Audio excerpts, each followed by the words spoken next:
Next, the justice, in fair round belly, with good capon, lined, with eyes severe, and beard of formal cut, full of wise saws, and modern instances, and so he plays his part. As you like it. When Mrs. Bertram of Ellangowan was able to hear the news of what had passed during her confinement, her apartment rung with all manner of gossiping respecting the handsome young student from Oxford, who had told such a fortune by the stars to the young laird, blessings on his dainty face. The form, accent, and manners of the stranger were expatiated upon. His horse, bridle, saddle, and stirrups did not remain unnoticed. All this made a great impression upon the mind of Mrs. Bertram, for the good lady had no small store of superstition. Her first employment, when she became capable of a little work, was to make a small velvet bag for the scheme of nativity which she had obtained from her husband. Her fingers itched to break the seal, but credulity proved stronger than curiosity, and she had the firmness to enclose it, in all its integrity, within 2 slips of parchment, which she sewed round it, to prevent its being chafed. The whole was then put into the velvet bag aforesaid, and hung as a charm round the neck of the infant, where his mother resolved it should remain until the period for the legitimate satisfaction of her curiosity should arrive. The father also resolved to do his part by the child, in securing him a good education, and with the view that it should commence with the first dawnings of reason, Dominie Sampson was easily induced to renounce his public profession of parish schoolmaster, make his constant residence at the place, and, in consideration of a sum not quite equal to the wages of a footman even at that time, to undertake to communicate to the future Laird of Ellangowan all the erudition which he had, and all the graces and accomplishments which he had not indeed, but which he had never discovered that he wanted. In this arrangement, the laird found also his private advantage, securing the constant benefit of a patient auditor, to whom he told his stories when they were alone, and at whose expense he could break a sly jest when he had company. About 4 years after this time, a great commotion took place in the district where Ellangowan is situated.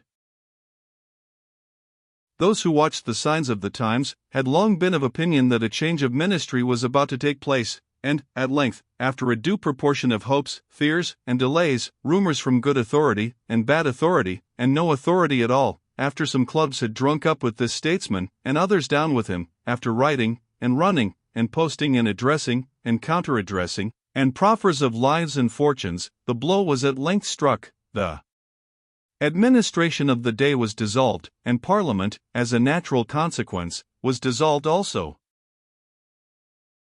Sir Thomas Kittlecourt, like other members in the same situation, posted down to his county, and met but an indifferent reception. He was a partisan of the old administration, and the friends of the new had already set about an active canvass in behalf of John Featherhead, Esq., who kept the best hounds and hunters in the shire. Among others who joined the standard of revolt was Gilbert Glosson, writer-in, agent for the Laird of Ellangowan. This honest gentleman had either been refused some favour by the old member, or, what is as probable, he had got all that he had the most distant pretension to ask, and could only look to the other side for fresh advancement. Mr. Glosson had a vote upon Ellangowan's property, and he was now determined that his patron should have won also, there being no doubt which side Mr. Bertram would embrace in the contest. He easily persuaded Ellangowan that it would be creditable to him to take the field at the head of as strong a party as possible, and immediately went to work, making votes, as every Scotch lawyer knows how, by splitting and subdividing the superiorities upon this ancient and once powerful barony. These were so extensive, that by dint of clipping and paring here, adding and eking there, and creating overlords upon all the estate which Bertram held of the crown, they advanced, at the day of contest, at the head of 10 as good men of parchment as ever took the oath of trust and possession. This strong reinforcement turned the dubious day of battle. The principal and his agent divided the honor. The reward fell to the latter exclusively. Mr. Gilbert Glosson was made clerk of the peace, and Godfrey Bertram had his name inserted in a new commission of justices, issued immediately upon the sitting of the Parliament. This had been the summit of Mr. Bertram's ambition, not that he liked either the trouble or the responsibility of the office, but he thought it was a dignity to which he was well entitled, and that it had been withheld from him by malice prepense. But there is an old and true Scotch proverb, "Fools should not have chapping sticks," that is, weapons of offense. Mr. Bertram was no sooner possessed of the judicial authority which he had so much longed for, than he began to exercise it with more severity than mercy, and totally belied all the opinions which had hitherto been formed of his inert good nature. We have read somewhere of a justice of peace, who, on being nominated in the commission, wrote a letter to a bookseller for the statutes respecting his official duty, in the following orthography: "Please send the acts relating to Augustus Pease." No doubt, when this learned gentleman had possessed himself of the axe, he hewed the laws with it to some purpose. Mr. Bertram was not quite so ignorant of English grammar as his worshipful predecessor, but Augustus Pease himself could not have used more indiscriminately the weapon unwarily put into his hand. In good earnest, he considered the commission with which he had been entrusted as a personal mark of favor from his sovereign, forgetting that he had formerly thought his being deprived of a privilege, or honor, common to those of his rank, was the result of mere party cabal. He commanded his trusty aide-de-camp, Domine Sampson, to read aloud the commission, and at the first words, "The king has been pleased to appoint," pleased, he exclaimed, in a transport of gratitude, "honest gentleman.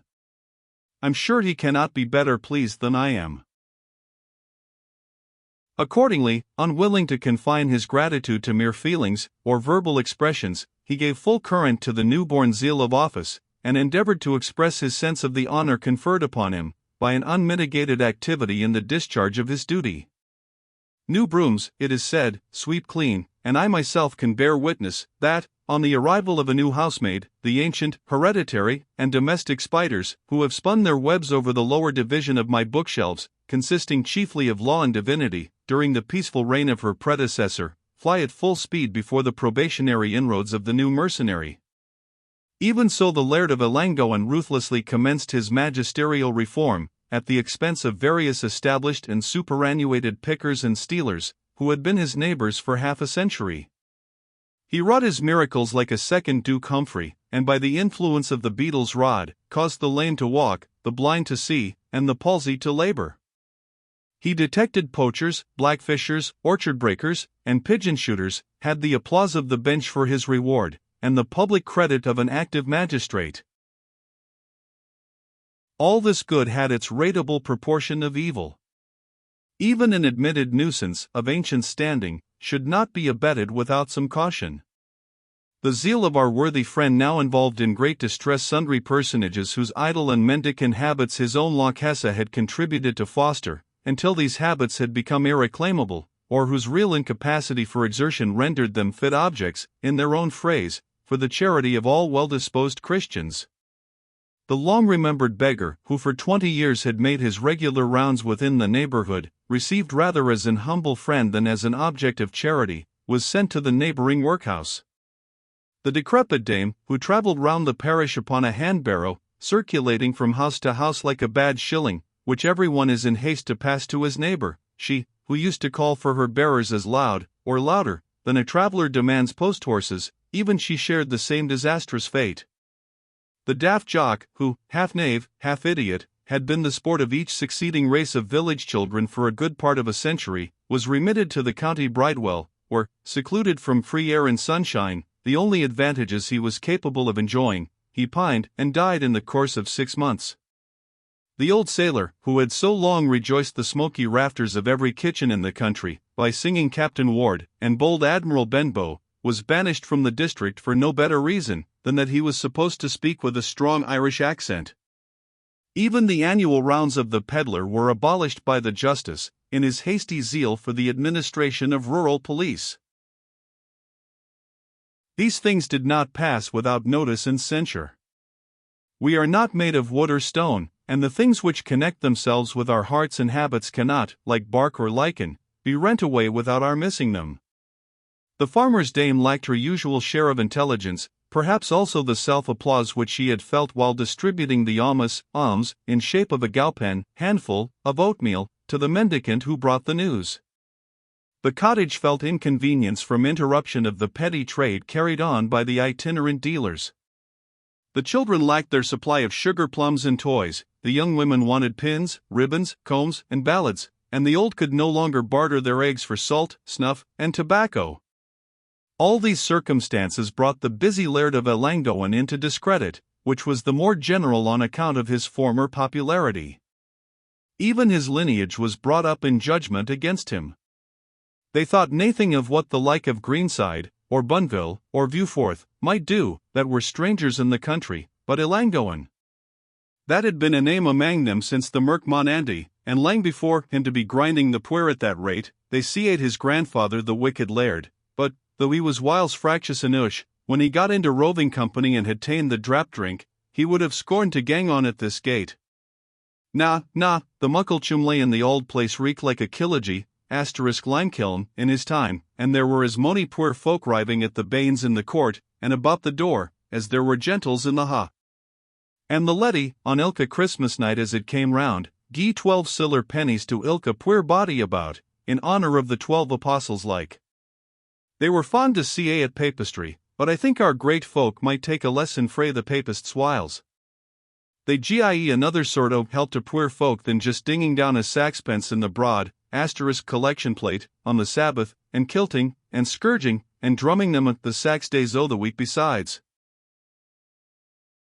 Such was the gossip over the good 2 penny in every alehouse within 3 or 4 miles of Ellangowan, that being about the diameter of the orbit in which our friend Godfrey Bertram, Esq., J.P., must be considered as the principal luminary.